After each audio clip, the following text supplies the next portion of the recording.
Yo guys, and welcome to another video on my YouTube channel, and we are going to be discussing today Arsenal versus Crystal Palace. Before we jump in, I really want to say thank you for all the support on the recent vlog Arsenal versus Sporting. It didn't go our way, but I very much appreciate all the support on the first vlog, so make sure to hit the subscribe button to not miss a thing. So I'm going to be going over some key points from Arsenal's victory over Crystal Palace, a lovely 4-1 win at the Emirates on Sunday, a fantastic result and something that was just needed after Thursday. So one of the priorities after Thursday's result against Sporting when we got knocked out of the Europa League was to have a big bounce back. The league is now our focus, 11 finals before Sunday, and we needed to bounce back and get a big result, and we did exactly that. Perfectly executed by Arteta, his staff and the players. A crisp 4-1 victory versus Crystal Palace, goals coming from Saka, Martinelli, and yeah, a fantastic result. Obviously, unfortunately, we had Saliba out, missing him and Tomiyasu from Thursday's result, unfortunately picking up injuries.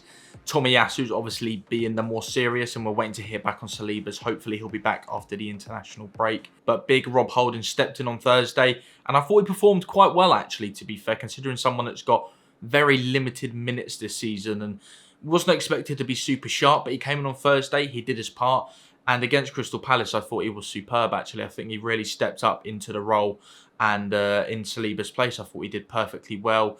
Combated against, the likes of dangers from Zaha coming up and Edouard as well, and, I don't think there's many better centre-backs in the league than Rob Holding when it comes to headering. That new hairline, that regain that we've seen upstairs, the headering was...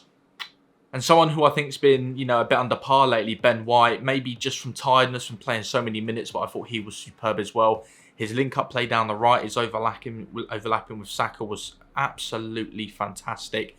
Didn't get a call up to the England squad, probably a blessing in disguise in hindsight. Could do with a rest, but yeah, I think Gareth Southgate may be regretting that decision, but obviously we don't know what went down in the summer, but absolutely gassed for Ben White. Benny Blanco. Next up, I want to talk about Martinelli. And lately on Twitter, the bird app that we all love and adore and sometimes hate, the slander that has been going that man's way is absolutely ridiculous. He's a franchise player. I just need to stop seeing the slander because it just doesn't make sense. The guy's an absolute baller. Another player that's been receiving a fair bit of grief, especially after Thursday, the penalty shootout, he went the way of the players like a few times, didn't manage to get the saves where he thought he could, and he's had a few issues here and there throughout the season. But I think when it comes to the pros and cons of Aaron Ramsdale, I know he plays a bit risky sometimes because he's a very unique keeper, gets a lot of touches on the ball, but the saves that this guy's made from Zaha on Sunday was absolutely fantastic. Onto the post, thankfully didn't have an Emi Martinez moment, and it bounced back and thankfully went out for a corner. But the amount of saves this keeper makes, Aaron has been fantastic. He's saved us so many times this season. We would not be top of the league and 8 points clear without him. We'd probably still be in the top 4, but we wouldn't be top based on his saves. He has saved us numerous amounts of points. And I need to stop seeing the slander. It's ridiculous. I think the international break is coming at a bit of an annoying time. 6 wins in a row. We're starting to hit our stride again after that little blip in January and early February. But it is what it is. Hopefully the players can get a nice break. Hopefully the likes of Saka can, he'll obviously play because Southgate loves him. But I hope he is, doing 50, 60 minutes because they've got good depth in the winger's position. So hopefully he doesn't play too much and other players get a rest as well throughout. Of course, Granit Xhaka is going to play every minute and be absolutely fine because he's an animal. What a beast. It was honestly great to see Kieran Tierney obviously get back on the pitch and get an assist coming off of Zinchenko in the 65th minute. And I thought it was great to see him smiling again. I feel like a lot of people have said that he's not connected with the squad. And I feel like that's absolute bollocks, to be honest. Kieran Tierney is the most committed player we've probably got. He puts in 150% every training session. When he's called upon to come into games, 100% every single time.